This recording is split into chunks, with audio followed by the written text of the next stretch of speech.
Chapter first, chemical reactions and equations हम कर रहे हैं। उसका जो फर्स्ट वीडियो था उसमें हमने क्या क्या किया था, हाफ चैप्टर को रिवाइज कर लिया था। आज की वीडियो में हम इस चैप्टर को कंप्लीटली रिवाइज करेंगे। ठीक है, स्टार्टिंग करते हैं। सबसे पहला जो टाइप्स ऑफ रिएक्शन आता है, टाइप्स ऑफ रिएक्शन, सबसे पहली बात जो मुझे आपको सिखानी है वो है, दो तरह की रिएक्शन होती हैं। एक होती है एक्जोथर्मिक रिएक्शन। देखो, हीट इवॉल्व होती है, उसके बेसिस पे दो तरह की रिएक्शन होती है। एक होती है एक्जोथर्मिक रिएक्शन, या फिर वो रिएक्शन होगी एंडोथर्मिक रिएक्शन। देखो, ये किस बेस पे बोल रहे हैं हम, हीट के बेसिस पे। अगर हीट इवॉल्व होती है तो वो होता है एक्जोथर्मिक रिएक्शन, और जिसमें हीट क्या होती है, देनी पड़ती है जिस रिएक्शन को करवाने के लिए, जिस काम को करवाने के लिए, जिस रिएक्शन को करवाने के लिए आपको हीट सप्लाई करनी पड़ती है, वो होती है आपकी एंडोथर्मिक रिएक्शन। तो देखो, दो तरह की रिएक्शन होती है। कोई भी रिएक्शन, जितनी भी रिएक्शन आप देखते हो उनमें से वो सारी या तो एक्जोथर्मिक होंगी, या तो एक्जो होगी, या फिर एंडो होगी। यानी कि जब भी कोई रिएक्शन होती है उस रिएक्शन में क्या होगा, टेम्परेचर चेंज होगा। अगर टेम्परेचर चेंज होके टेम्परेचर इंक्रीज होता है, यानी कि इवोल्यूशन ऑफ हीट होता है, तो एक्जो जैसे याद कर सकते हैं। देखो, एक्जो को कैसे याद करवाते हैं हम, एग्जिट। देखो, जैसे आप नॉर्मली भी देखते हो, ठीक है, जहां से निकलने वाला रास्ता होता है ना, उसके ऊपर लिखा होता है एग्जिट गेट। ठीक है, तो यानी कि जहां से एग्जिट होता है। तो इसी तरीके से थोड़ा सा रिलेट कर लेना। तो एक्जो कौन सी होती है, जिसमें हीट क्या होती है, निकलती है। ठीक है, तो हीट गेट इवॉल्व, यानी कि ऐसी रिएक्शंस जिसमें बाहर हीट निकलती है, ठीक है, वो होती है एक्जोथर्मिक रिएक्शन। ठीक है, एंडो कौन सी होती है, इसमें क्या होता है, हीट एब्जॉर्ब। कैसे याद करोगे, रिलेट कर लो, एंटर कर जाना। यानी कि ऐसी रिएक्शन जिसके अंदर हीट देनी पड़ती है, हीट की को एंट्री देनी पड़ती है, उसको बोलते हैं एंडोथर्मिक रिएक्शन। तो याद कर लेना, एंटर करवानी है यानी कि एब्जॉर्ब करवानी है। ठीक है, ऐसी रिएक्शंस जिनमें हीट एब्जॉर्ब, ठीक है, हीट एब्जॉर्ब होती है, वो होती है आपकी एंडोथर्मिक रिएक्शंस। तो इस तरीके से करते हैं। तो दो तरह की रिएक्शंस होती हैं, एक होती है एक्जोथर्मिक रिएक्शन, एक होती है एंडोथर्मिक रिएक्शन। एक्जोथर्मिक मैंने अभी बताया। एक्जोथर्मिक कौन सी हो जाएंगी बेटा, जिसमें हीट बाहर निकलती है। एग्जाम्पल लेके बताते हैं अभी इसको, ताकि अच्छे से आपको समझ आए। जैसे देखो, आपको बताती हूँ मैं, जितनी भी कंबशन रिएक्शन होती है, कंबशन का मतलब होता है बेटा, जितने हम चीजों को जलाते हैं, ठीक है, जितनी भी कंबशन रिएक्शन होती है ना, ऑलवेज क्या होती हैं, वो एक्जोथर्मिक। हमेशा क्या होती हैं, कंबशन रिएक्शंस एक्जोथर्मिक होती हैं। जैसे कार्बन को जलाया जाए ऑक्सीजन की प्रेजेंस में, तो क्या बनता है आपका, CO2, और क्या निकलेगी, हीट। देखो, यहाँ पे हीट क्या हो रही है, एग्जिट हो रही है, यानी कि हीट बाहर निकल रही है। ठीक है, जैसे किसी और को, जैसे मीथेन को हम जलाते हैं, यानी कि O2 की प्रेजेंस में, तो क्या बनते हैं, CO2 प्लस H2O, और साथ में क्या होती है, हीट इवॉल्व होती है। तो ये कैसी है, एक्जोथर्मिक रिएक्शन। ठीक है, हम जनरल सा एग्जांपल हमारे लेके चलते हैं। हमारी बॉडी के अंदर हमें एनर्जी मिलती है ना, हमें एनर्जी कैसे मिलती है, रेस्पिरेशन से मिलती है। ठीक है, तो जो रेस्पिरेशन की जो प्रोसेस होती है, ध्यान से सुनना। देखो बेटा, रेस्पिरेशन के अंदर क्या होता है, जो ग्लूकोज होता है, देखो, जो ग्लूकोज होता है, यानी कि C6H12O6, ठीक है, उसका क्या होता है, ब्रेक डाउन होता है ऑक्सीजन की प्रेजेंस में। तो क्या किस में ब्रेक डाउन हो जाता है उसका, CO2 प्लस H2O, और क्या निकलेगी, हीट प्लस हीट, जो कि एनर्जी हम बोलते हैं। जब हम खाना खाते हैं, ठीक है, तो उसमें क्या होते हैं, कार्बोहाइड्रेट होते हैं। कार्बोहाइड्रेट की स्मॉलर यूनिट क्या होती है, ग्लूकोज। बायो वाले बच्चों को अच्छे से पता है कि जो हम खाना लेते हैं वो क्या है, कार्बोहाइड्रेट है, और जो कार्बोहाइड्रेट की स्मॉलर यूनिट है वो क्या होती है, ग्लूकोज होती है। और जब ग्लूकोज टूटता है, ठीक है, तो जब हम खाना खाते हैं तो क्या बनते हैं, उनके टूटने से क्या बनता है, CO2 और H2O बनते हैं,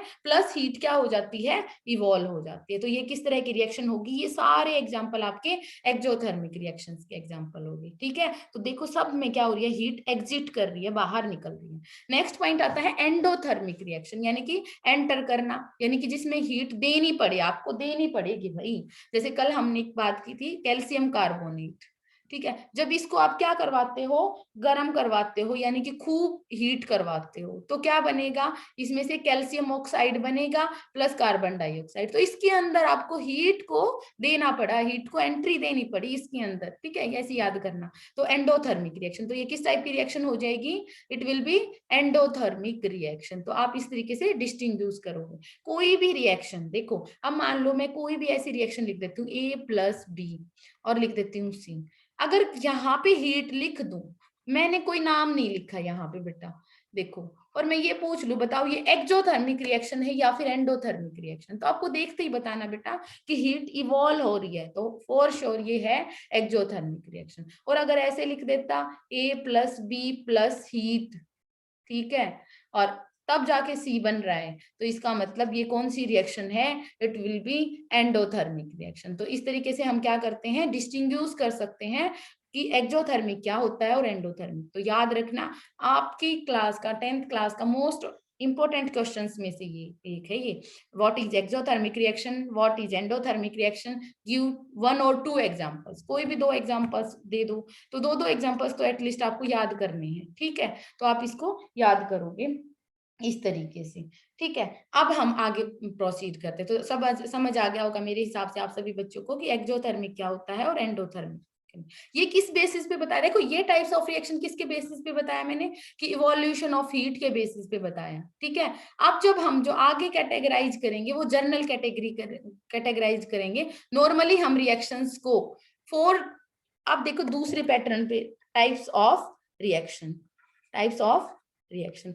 नॉर्मली कितने टाइप की रिएक्शन होती हैं, एक होती है हमारे पास कॉम्बिनेशन रिएक्शन, देखो कॉम्बिनेशन रिएक्शन, दूसरी होती है बेटा डिकम्पोजिशन रिएक्शन, डिकम्पोजिशन रिएक्शन, तीसरी होती है डिस्प्लेसमेंट रिएक्शन, डिस्प्लेसमेंट रिएक्शन, और इनमें से फोर्थ हो जाती है हमारी डबल डिस्प्लेसमेंट। देखो अभी हम इस पेज के ऊपर कई सारी इंपॉर्टेंट चीजें बताऊंगी मैं आपको, आपका चैप्टर अच्छे से रिवाइज हो जाएगा। डबल डिस्प्लेसमेंट रिएक्शन, तो डबल डिस्प्लेसमेंट, ठीक है, आपको अच्छे से पढ़ना है। अभी देखो अभी इतनी देर में ही हम कई सारी चीजें कवर कर जाएंगे, आपको अलग से बैठ के पढ़ने की जरूरत कम पड़ेगी, ठीक है। जब आप पढ़ोगे तो आपको सारी चीजें क्लियर हो जाएंगी, ठीक है। तो थोड़ा सा डेडिकेशन से काम करते हैं। देखो अब करते हैं कॉम्बिनेशन रिएक्शन, यानी कि दो चीजें क्या हो जाएं जब कंबाइन हो जाएं, ठीक है। जैसे अभी हमने पीछे एक एग्जांपल लिया था कार्बन प्लस ऑक्सीजन, और मैंने क्या बनाया था, CO2 बनाया था। मैग्नीशियम प्लस O2, हम मैग्नीशियम ऑक्साइड पढ़ते हैं। तो ये सारी रिएक्शन जिसमें देखो रिएक्टेंट साइड क्या दिख रहा है आपको, रिएक्टेंट साइड आपको 2 चीजें दिख रही हैं और यहाँ पे एक बन रहा है, यहाँ पे 2 दिख रहा है और उनसे मिलके एक बन रहा है। तो इस तरह से अगर आपको दिखता है तो it will be combination reaction. देखो कैसे डिस्टिंग्विश करना है। अब डिकम्पोजिशन पे आ जाते हैं बेटा। डिकम्पोजिशन रिएक्शन कौन सी हो जाती है, डिकम्पोजिशन रिएक्शन होती है जब आप क्या करते हो, देखो अब ये हमारा कॉम्बिनेशन रिएक्शन हो गया, अब डिकम्पोजिशन यानी कि डिकम्पोज कर जाना, किसी चीज का क्या हो जाना, डिकम्पोज कर जाना, यानी कि कोई चीज अगर टूट जाती है तो उसको हम बोलते हैं डिकम्पोजिशन रिएक्शन। सबसे फर्स्ट एग्जांपल अगर हम लें, ठीक है, तो देखो सिल्वर क्लोराइड AgCl को जब हम रख देते हैं थोड़े टाइम के लिए एनवायरमेंट के अंदर, सनलाइट के प्रेजेंस में भी अगर छोड़ देते हो तो वो क्या टूट जाएगा, Ag+Cl2। अगर इस चीज को आप ध्यान से देखोगे, ठीक है, तो क्या हो गया, यहाँ पे लाइट की प्रेजेंस में डिकम्पोजिशन हो गया, ठीक है। यानी कि जब सनलाइट यहाँ पे आती है तो जब भी, देखो यहाँ पे लिख देते हो सनलाइट, यानी कि जब भी आपने ऐसी बोतल में रख दिया जो ट्रांसपेरेंट है, मान लो AgCl को, सिल्वर क्लोराइड को आपने ऐसी बोतल में रख दिया बेटा जो कि ट्रांसपेरेंट है, तो वहां से क्या हो जाएगा, सनलाइट एंटर कर सकते ट्रांसपेरेंट बोतल में, तो और वो किसके अंदर टूट जाएगा, Ag+Cl2 के अंदर टूट जाएगा, ठीक है। तो इसका ये कैसी रिएक्शन होगी, डिकम्पोजिशन। ध्यान कैसे रखना है, देखो ये एक है और एक से 2 बन रही है, मतलब यहाँ कम है और यहाँ ज्यादा बन रही है, तो ऑब्वियस सी बात है, इसका मतलब कोई ना कुछ टूटा है, इसका मतलब डिकम्पोजिशन हुआ है, ठीक है। तो अब ये जो सिल्वर कलर का था ये ग्रे कलर का क्यों हो जाता है, ये कैसा कलर होता है इसका, ग्रे कलर का हो जाता है। ठीक है, तो कई बार ऐसे पूछ लेते हैं कि सिल्वर क्लोराइड को जब हम रखा हुआ छोड़ देते हैं तो वो ग्रे कलर का क्यों हो जाता है सनलाइट की, तो आप क्या बोलोगे कि क्योंकि सनलाइट की प्रेजेंस में उसका क्या हो गया बेटा, डिकम्पोजिशन हो गया है, और AgCl से किसके अंदर कन्वर्ट हो गया है, वो Ag के अंदर कन्वर्ट हो गया है, इसलिए उसका क्या हो गया है, कलर चेंज हो गया है। ठीक है, वो डिकम्पोज हो गया है, खराब हो गया है। ठीक है, क्योंकि अब जो हमें हमें तो AgCl चाहिए था, उससे Ag बन गया, तो ऑब्वियस सी बात है हमें हमारे डिजायरेबल प्रोडक्ट थोड़ी ना है। ठीक है, जब आप क्या करते हो, जैसे दूसरा एग्जांपल लेते हैं, वाटर, वाटर से क्या बन जाए, हाइड्रोजन गैस बना दो, ऑक्सीजन गैस बना दो। ठीक है, बैलेंसिंग जरूरी है, बैलेंसिंग कर दो आप। ठीक है, तो आप क्या करते हो, अब आप इस चीज को देखोगे तो बेटा यहाँ पे एक है और यहाँ पे दो, तो ये भी क्या है, डिकम्पोजिशन रिएक्शन। और ये क्या होता है, इलेक्ट्रिसिटी की प्रेजेंस में, यानी कि ये किसकी, देखो ये तो सनलाइट की प्रेजेंस में। ठीक है, और ये क्या करते हैं हम, जब यहाँ पे इलेक्ट्रिसिटी पास करवाते हैं, यहाँ पे क्या करते हैं हम, इलेक्ट्रिसिटी को पास करवाते हैं। ठीक है, तो तब क्या होता है, डिकम्पोजिशन हो जाएगा। अब मैंने पढ़ाया था कैल्शियम कार्बोनेट, 2-3 बार पढ़ा दिया मैंने, उससे क्या हो रहा था, उसको मैंने क्या किया था, गर्म करवाया था, हीट करवाया था। तो कैल्शियम ऑक्साइड प्लस CO2, तो 3 तरह से डिकम्पोजिशन है। देखो यहाँ पे डिकम्पोजिशन हीटिंग की वजह से, यहाँ पे डिकम्पोजिशन इलेक्ट्रिसिटी यानी बिजली की वजह से, यहाँ पे डिकम्पोजिशन किसकी वजह से, सनलाइट की वजह से। तो देखो कितने 4 क्वेश्चन बन गए यहाँ पे। पहला, व्हाट इज डिकम्पोजिशन रिएक्शन, तो आप बताओगे जब यहाँ पे मतलब वन रिएक्टेंट किसके अंदर टूट जाए, 2 या मोर प्रोडक्ट्स में टूट जाए, तो ये डेफिनेशन हो जाएगी। फिर बोलेगा एग्जांपल बता दो, एग्जांपल बता देना। फिर हो सकता है वो ये पूछ ले कि AgCl को हम डार्क बोटल्स में क्यों रखते हैं, तो बता देना भाई, क्योंकि वो सनलाइट के लिए सेंसिटिव है और डिकम्पोज हो जाता है, इसलिए हम डार्क बोटल्स में रखते हैं। वाटर का पूछ सकता है, तो इसको में पर्टिकुलर नाम दे सकता है। तो डिकम्पोजिशन के 3 टाइप हो गए। फर्स्ट क्या हो गया, सनलाइट वाला फोटोकेमिकल डिकम्पोजिशन। ठीक है, इलेक्ट्रोलाइटिक डिकम्पोजिशन। और यहाँ पे क्या हो जाएगा हमारा, ये वाला जो थर्ड हो जाएगा, ये सेकंड, और ये थर्ड क्या हो जाएगा, थर्मल डिकम्पोजिशन। ये क्या है, हीट की वजह से। ठीक है, थर्मल डिकम्पोजिशन। तो हमने क्या पढ़े बेटा, यहाँ पे 3 चीजें पढ़ी। ठीक है, तो 3 तरह का डिकम्पोजिशन हो सकता है। ठीक है, नेक्स्ट आता है डिस्प्लेसमेंट रिएक्शंस। डिस्प्लेसमेंट कौन सी होती है, देखो अभी देखो, अब आता है हमारा डिस्प्लेसमेंट, यानी कि एक दूसरे को क्या करवा दे, डिस्प्लेस करवा दे, एक को अपनी जगह से उठा के दूसरी जगह पे बिठा दे, तो उसको बोलते हैं हम डिस्प्लेसमेंट रिएक्शन। जैसे अब देखो यहाँ से भी क्वेश्चन बनते हैं, जैसे मैं बोलती हूँ कॉपर सल्फेट प्लस जिंक। ठीक है, उसे क्या बनेगा, जिंक सल्फेट प्लस कॉपर। ठीक है, अब इसका मतलब क्या हो गया बेटा, जिंक ने क्या करवा दिया, कॉपर को उसकी जगह से उठा दिया और खुद वहां पे जाके बैठ गया। तो ये किसने क्या किया, डिस्प्लेस किया है ना, डिस्प्लेस किया है। ठीक है, मान लो आप हमेशा क्लास में फर्स्ट आते हो, आप सब यही सब सपोज करो, और आपको आपके पोजीशन से कोई कोई और बच्चा नेक्स्ट टाइम फर्स्ट आ जाए, तो उसने क्या कर दिया, फर्स्ट पोजीशन से आपको क्या कर दिया है, डिस्प्लेस कर दिया है। ठीक है, तो ये इसी तरीके से हो गया ना, कि जिंक ने क्या कर दिया, इसको इसकी जगह से हटा के खुद वहां पे बैठ गया है, तो इसने क्या कर दिया है, डिस्प्लेस। अब देखो, अब सोचो, कॉम्बिनेशन और डिकम्पोजिशन और डिस्प्लेसमेंट को पहचान सकते या नहीं पहचान, देखो कॉम्बिनेशन में 2 इस साइड थे, प्लस देखो 1 और 2, 2 थे और उनसे एक बन रहा था, मतलब ज्यादा थे और उनसे कम बन रहे थे। यहाँ पे क्या था, कम था और उससे ज्यादा बन रही है, देखो 1 था 2 बन रहे हैं, 1 था 2 बन रहे हैं, 1 था 2 बन रहे हैं। यहाँ पे क्या होगा बेटा, देखो अलग से भी डिस्टिंग्विश कर सकते हैं, यहाँ पे देखो 2, ये रिएक्टेंट भी 2 हैं और प्रोडक्ट भी 2 हैं, तो यहाँ पे दोनों साइड नंबर सेम रहेगा। ठीक है, तो इसलिए हम बोलते हैं इसको डिस्प्लेसमेंट रिएक्शन। क्वेश्चन यहाँ से दूसरी तरह के भी बनते हैं। ठीक है, वो कलर से रिलेटेड भी पूछ लेता है कि बताओ भाई, जो कलर जो ब्लू कलर का, जैसे कॉपर सल्फेट किस कलर का, ध्यान रखना बेटा, ब्लू कलर का जो सॉल्यूशन होता है, ये क्या होता है, सॉरी, जो कॉपर सल्फेट होता है ये ब्लू कलर का सॉल्यूशन होता है, और जो जिंक सल्फेट होता है ये कैसा होता है, कलरलेस। तो जब रिएक्शन हो जाएगी ना, तभी कलरलेस हो जाएगा, पहले ब्लू था और जैसे जिंक इसके साथ रिएक्ट कर जाएगा तो क्या हो जाएगा आपका, आप ऐसे बोल सकते हो कि ये क्या कर देगा, इसको कलरलेस सॉल्यूशन हमें मिल जाएगा, हम इस तरीके से बोल सकते हैं।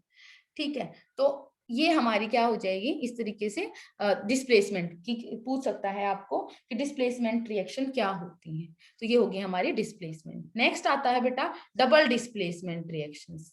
तो डबल डिस्प्लेसमेंट, अब ध्यान से देखना, देखो इसका एग्जांपल मैं यहीं पे करवा देती हूँ ताकि मैं आप बच्चों को कंपेयर करवा पाऊँ। तो देखो डिस्प्लेसमेंट पढ़ते टाइम क्या ध्यान रखना है, डिस्प्लेसमेंट पढ़ते टाइम आपको कलर्स जरूर ध्यान रखनी है।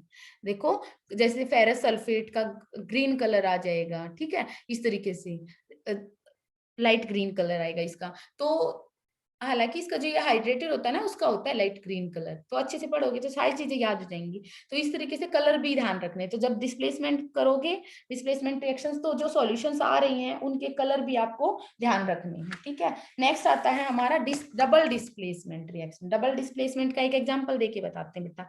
डबल डिस्प्लेसमेंट किस तरीके से कर सकते हो, देखो मान लो मेरे पास क्या है, AgNO3 है, सिल्वर नाइट्रेट। AgNO3 को क्या बोलते हैं हम, सिल्वर नाइट्रेट। और मेरे पास क्या है, NaCl, ठीक है।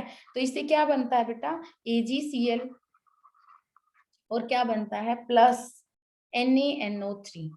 NaNO3 ये लिखा नहीं जा रहा, ठीक है, NaNO3, ये ध्यान रखना है। तो दोबारा से लिख देती हूँ, देखो क्या लिखा मैंने, AgNO3 और उसको रिएक्ट करवाया मैंने NaCl के साथ, तो मेरा क्या बनेगा, मेरा बनेगा बेटा AgCl प्लस NaNO3, ठीक है। अब देखो ये है ना, देखो एक ही रिएक्शन से कई सारे काम हो जाते हैं अगर आप ध्यान से करोगे तो। ये डबल डिस्प्लेसमेंट क्या है, देखो सिंगल, ये डिस्प्लेसमेंट और डबल डिस्प्लेसमेंट में क्या फर्क है, देखो यहाँ पे भी दो वाला और दो वाला, यहाँ पे क्या होना चाहिए, दो वाला एक और एक वाला एक, ये ध्यान रखना। देखो जिसमें दो की पोजीशन हो, डबल डिस्प्लेसमेंट, यहाँ पे दो पोजीशन चेंज करेंगे अब, ठीक है। जैसे Ag के साथ क्या बैठेगा, Cl यहाँ पे आके बैठ गया, ठीक है। और NaNO3 कहाँ जाके बैठ गया, सॉरी NO3 कहाँ पे जाके बैठ गया, Na के साथ। तो यहाँ पे दो ने पोजीशन चेंज की, एक तो ये यहाँ से उठ के आया, फिर ये यहाँ से उठ के यहाँ पे गया, तो डबल डिस्प्लेसमेंट हो गया, एक ने इसको डिस्प्लेस किया और ये इसको डिस्प्लेस करा, तो ये बोलते हैं डबल डिस्प्लेसमेंट। यहाँ पे सिर्फ ये वाला उठ के यहाँ पे आया था, कुछ की पोजिशन पे जाके नहीं बैठा था, ठीक है। तो ये दो ने चेयर्स चेंज कर ली, आप ध्यान रखना, ठीक है। तो ये डबल डिस्प्लेसमेंट। दूसरा तरीका, अगर इस तरीके से आप ध्यान नहीं रख पा रहे हो तो इस तरीके से याद कर लेना बेटा। देखो यहाँ पे तो दो वाला है, दो कैटाइन एनाइन और एक ये सिंगल, ठीक है, दो, और यहाँ पे दो, और देखो AgNO3 NaCl, दो और दो वाला कॉम्बिनेशन, और यहाँ पे दो और एक वाला कॉम्बिनेशन। इस तरीके से थोड़ा सा रिलेट कर लेना चीजों को ताकि कंफ्यूज ना हो, ठीक है। अब मैं आपको बोल रही हूँ, तो देखो इसको, इस रिएक्शन को इंपॉर्टेंट के तौर पे याद कर लो कि ये कई जगह एग्जांपल आ जाएगा। देखो एक तो ये डबल डिस्प्लेसमेंट का एग्जांपल है, दूसरा देखो ये क्या होता है, एक्वस सॉल्यूशन होता है बेटा, ये भी क्या होता है आपका, एक्वस सॉल्यूशन होता है। लेकिन ये जो होता है ये सॉलिड होता है और ये क्या है, एक्वस। इसका मतलब ये वाला पानी जैसा, ये भी पानी जैसा, ठीक है। लेकिन जब इन दोनों को मिक्स किया तो एक सॉलिड और एक पानी जैसा, इसका मतलब ये क्या बन गए हैं, प्रेसिपिटेट। तो ये है ना, देखो जब भी एग्जामिनर एक एक दो दो रिएक्शन तो आपको याद रखनी है ही ना, तो जब भी एग्जामिनर आपसे पूछेगा तो प्रेसिपिटेट रिएक्शन का एग्जांपल भी पूछेगा, what is precipitation reactions, give examples.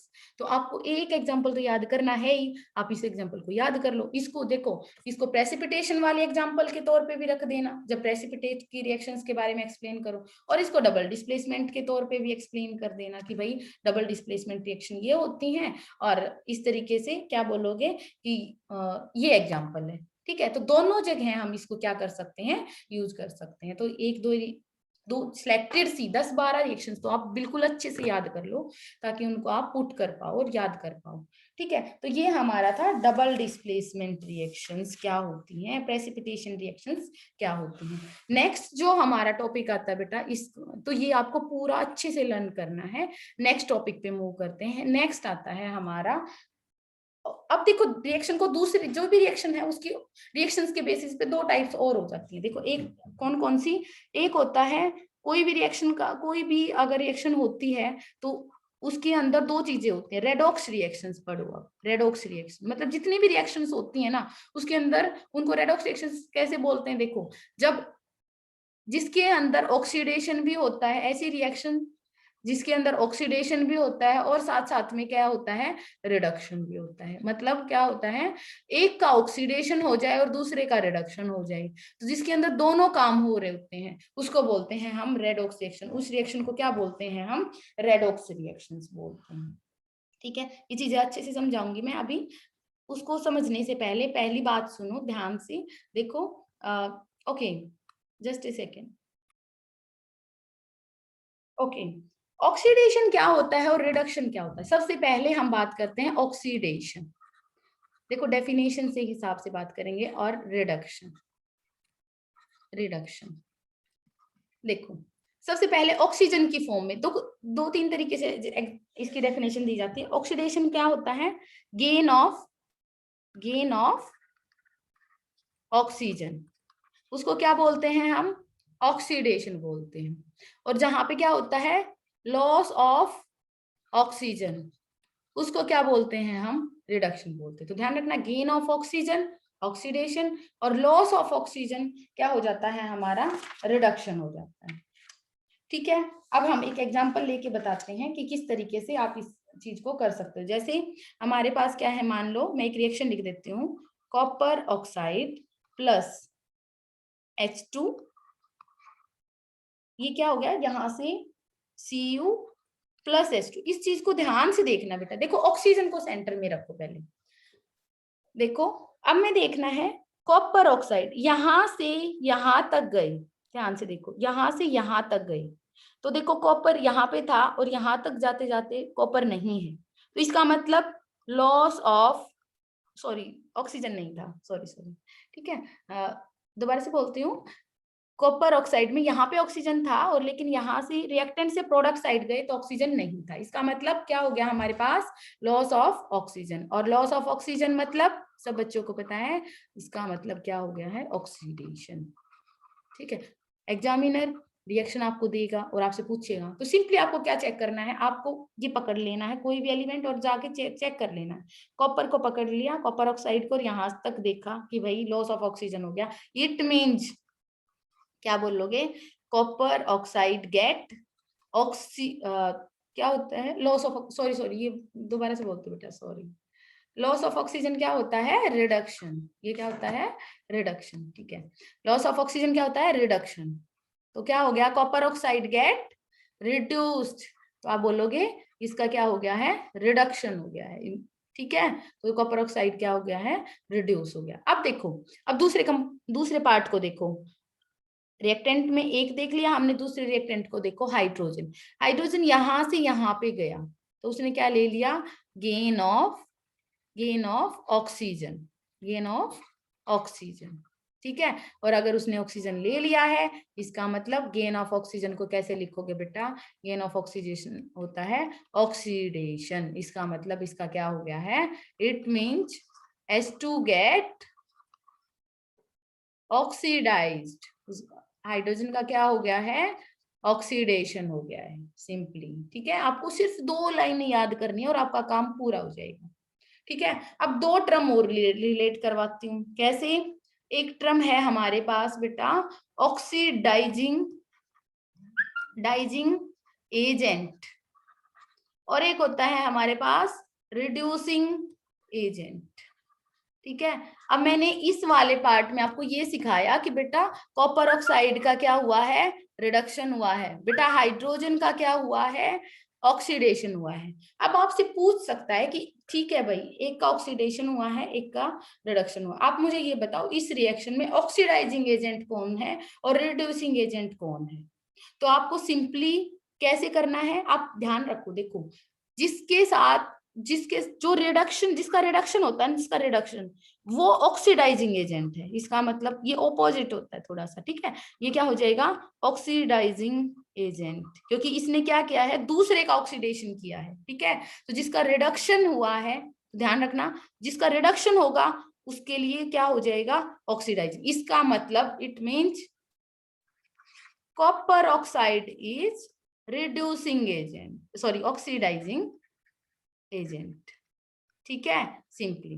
अब फिर से देख लो, मैंने क्या बोला, टर्म्स को अपोजिट कर लो, टर्म्स को अपोजिट कर लो बेटा। अब हाइड्रोजन ने यहां तक गया तो इसका क्या हुआ था, यहाँ पे ऑक्सीडेशन हुआ था, ऑक्सीडेशन हुआ था, इसका मतलब ये क्या है, जहां पे ऑक्सीडेशन, जिसका ऑक्सीडेशन हुआ है, इसका मतलब वो रिड्यूस, खुद रिड्यूसिंग एजेंट है। वो क्या है, रिड्यूसिंग एजेंट। तो आपको अगर पहचानना पड़े तो इस तरीके से, तो जिसका खुद का ऑक्सीडेशन होगा ना, वो क्या होगा, वो खुद क्या होगा, रिड्यूसिंग एजेंट। तो इसका खुद का ऑक्सीडेशन हो गया है, इसका खुद का ऑक्सीडेशन हुआ, तो इसका मतलब दूसरे वाले का रिडक्शन किया है, इसीलिए इसको बोलते हैं बेटा रिड्यूसिंग एजेंट। ठीक है, एजेंट का मतलब क्यों लगाते हैं एजेंट, जिस जो काम इसने दूसरे का किया है।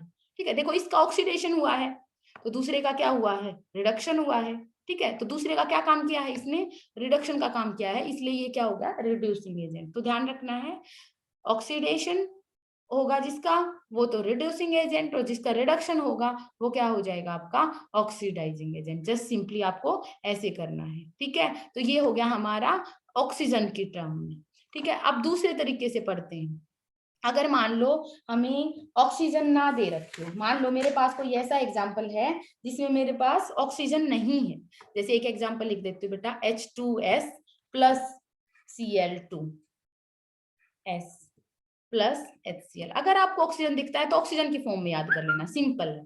ठीक है, अब डेफिनेशन बदलते हैं बेटा। अब कैसे फाइंड आउट करोगे, अब देखो, ऑक्सीडेशन रिडक्शन कैसे होगा, अब हाइड्रोजन की फॉर्म में और याद कर लेते हैं, यानी कि gain of hydrogen, gain of hydrogen वो क्या होता है बेटा, रिडक्शन, और loss of hydrogen, loss of hydrogen वो क्या होता है बेटा, ऑक्सीडेशन। ठीक है, ये टर्म याद कर लेंगे। अब देखो, अब सिंपली इसको, अब ऑक्सीजन को भूल जाओ 2 मिनट के लिए, अब उस वाले फैक्टर को भूल जाओ और हाइड्रोजन की फॉर्म में देखो पूरी रिएक्शन को। तो उसी तरीके से जैसे हमने पहले देखा था, ऑक्सीजन को, हाइड्रोजन को सेंटर में कर लो, कोई बात नहीं है। यहां से यहां तक गए, सल्फर यहां से यहां तक गया, तो आप क्या देख रहे हो कि सल्फर ने हाइड्रोजन को छोड़ दिया भाई कहीं पे। ठीक है, सल्फर यहाँ तो अकेला पहुंचा भाई, हमने यहाँ पे देखा था, लेकिन ये तो जब उस साइड इसने ये वाला क्रॉस किया, यानी कि जब प्रोडक्ट में बना, ये तो अकेला गया है, छोड़ा है कहीं पे हाइड्रोजन को, इसका मतलब हाइड्रोजन का क्या कर दिया इसने, लॉस। ठीक है, तो लॉस ऑफ हाइड्रोजन, और मैंने बताया बेटा लॉस ऑफ हाइड्रोजन क्या हो जाएगा, हाइड्रोजन, लॉस ऑफ हाइड्रोजन का मतलब देख लो simply oxidation, loss of hydrogen क्या हो जाता है, ऑक्सीडेशन। ठीक है, अब देखो क्लोरीन यहां से यहां तक गया, क्लोरीन ये तो हाइड्रोजन को अपने साथ लेके आ गया, इसका मतलब क्या हो गया है, gain of hydrogen. Gain of hydrogen का मतलब क्या हो जाता है बेटा, गेन ऑफ हाइड्रोजन का मतलब रिडक्शन, तो इसका मतलब रिडक्शन हो गया। अब आपसे पूछता है कि बताओ भाई ऑक्सीडाइजिंग एजेंट कौन सा है और रिड्यूसिंग एजेंट कौन सा है। तो जिसका वही वाला फॉर्मूला वही रहेगा जो पहले किया था, कि सिंपल रूल वही लगेंगे, कि जिसको साथ ऑक्सीडेशन दिख रहा है ना आपको, इसका मतलब ये कैसा है, रिड्यूसिंग एजेंट, रिड्यूसिंग एजेंट। ठीक है, तो इसका मतलब H2S का क्या हुआ था, ऑक्सीडेशन हुआ था, तो H2S क्या है, रिड्यूसिंग एजेंट है।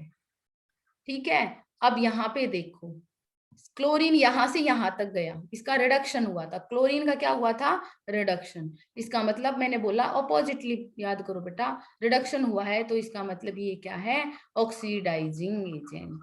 ठीक है, इस तरीके से हम क्या कर सकते हैं, आइडेंटिफाई कर सकते हैं कि ऑक्सीडाइजिंग एजेंट कौन सा होगा और रिड्यूसिंग एजेंट कौन सा होगा। अब देखो, अब ये पूरी रिएक्शन देखो, इसका तो ऑक्सीडेशन हो गया, इसका रिडक्शन हो गया, ये कंप्लीट रिएक्शन, ऐसी रिएक्शन, ये पूरी रिएक्शन जिसके अंदर दोनों काम हो रहे हैं, ऑक्सीडेशन भी हो रहा है और रिडक्शन भी हो रहा है। अरे भाई देखो, सोचो हाइड्रोजन अगर किसी के पास गया है, ठीक है, तो इसने तो लूज किया, तो किसी ने गेन भी किया होगा, सिंपल है। तो एक का ऑक्सीडेशन हो रहा है, एक का रिडक्शन हो रहा है, इसका मतलब ये जो पूरी रिएक्शन है इसको हम बोलते हैं रेडॉक्स रिएक्शन। ये ध्यान रखना बेटा, रेडॉक्स रिएक्शन। तो ये क्या हो गया, रेडॉक्स रिएक्शन। तो रेडॉक्स की डेफिनेशन क्या हो जाएगी, ऐसी रिएक्शन जिसमें ऑक्सीडेशन एंड रिडक्शन होता है, उस रिएक्शन को हम क्या बोलते हैं, रेडॉक्स रिएक्शन बोलते हैं। एग्जाम्पल बोल दे तो अभी जो डिस्कस किया उनमें से कोई भी एग्जाम्पल बता देना उठा के, सिंपल हमारा काम हो जाएगा। ठीक है, हमारे नंबर पूरे आएंगे इसमें। ठीक है, अब नेक्स्ट पॉइंट पे आते हैं बेटा। ये हमारा ऑक्सीडेशन, रिडक्शन, ऑक्सीडाइजिंग एजेंट और रिड्यूसिंग एजेंट हो गया। अब हमारी दो टर्म आती है बेटा, एक होता है कोरोजन और एक होता है रेंसिडिटी। रेंसिडिटी, कोरोजन क्या होता है? देखो, जब खाने पीने की चीजें खराब हो जाएं, ठीक है, जब फूड मटेरियल, जो भी हम खाना खाते हैं, फूड मटेरियल यानी खाने पीने की चीजें जब ऑक्सीडेशन हो जाता है ना, उसको तो बोलते हैं रेंसिडिटी। और जब मेटल्स, नॉन मेटल्स यानी कि नॉन लिविंग जो चीजें हैं ना, ठीक है, वो जब खराब होती हैं, ठीक है, उनका जब ऑक्सीडेशन होता है, उसको बोलते हैं बेटा कोरोजन। ठीक है, तो जब कोरोजन, जैसे आयरन हो गया, ठीक है, कॉपर हो गया, तांबा, लोहा, ये जितनी भी हमारी मेटल्स होती हैं, ये क्या हो जाते हैं, आपने देखा होगा थोड़े टाइम के बाद इनका कलर चेंज हो जाता है। ठीक है, क्यों हो जाता है बेटा? क्योंकि उनका क्या हो जाता है, ऑक्सीडेशन हो जाता है। ठीक है, तो इसको बोलते हैं कोरोजन। तो कोरोजन क्या होता है कि जो हमारी ये जो मेटल्स होती हैं, इनका ऑक्सीडेशन हो जाना, किसकी प्रेजेंस में? O2 और H2O यानी कि नमी की प्रेजेंस में और ऑक्सीजन की प्रेजेंस में, डिफरेंट गैसेस की वजह से क्या हो जाना, इनका डिकम्पोज हो जाना, इनका खराब हो जाना, उस प्रोसेस को हम बोलते हैं कोरोजन। ठीक है, जब कोरोजन, क्योंकि आयरन का बहुत कॉमन है, तो आयरन का कोरोजन होता है, तो उसको नाम दे दिया बेटा रस्टिंग, ध्यान रखना। और रस्ट का फॉर्मूला Fe2O3.X2। तो ये आपको, अब आप सारी चीजें कर पाओगे बेटा मेरे हिसाब से। पढ़ के देख लेना, नहीं आए तो बता देना, नेक्स्ट क्लास में डिस्कस कर लेंगे। तो आपको प्रिपेयर करना है ये वाला चैप्टर टेस्ट के लिए, FA1 के लिए।